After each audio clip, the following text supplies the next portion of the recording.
Au nom du Père et du Fils et du Saint-Esprit. Amen. Béni soit notre Seigneur Jésus-Christ, béni soit la Vierge Marie, la maman de Jésus, et aussi notre chère maman.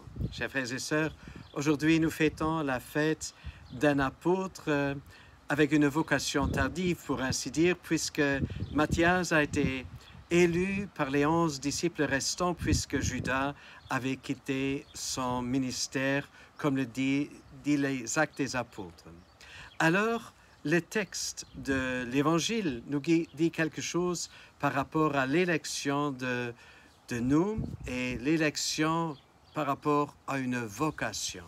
Alors, 15e chapitre de Saint Jean, le verset 16, Jésus dit « Et je vous ai appelé, et je vous ai institué, afin que vous vous levez, que vous allez et que vous portez du fruit, et que votre fruit demeure et glorifie le Père. » Chers frères et sœurs, voilà une expression qui m'a vraiment marqué.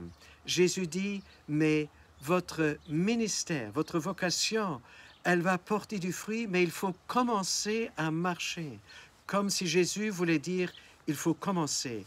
N'attendez pas jusqu'à la perfection, mais en marchant, en entamant cette mission que je vous ai confiée, vous allez grandir et les charismes, les dons que je vous ai donnés pour votre mission, ils vont croître, ils vont se développer.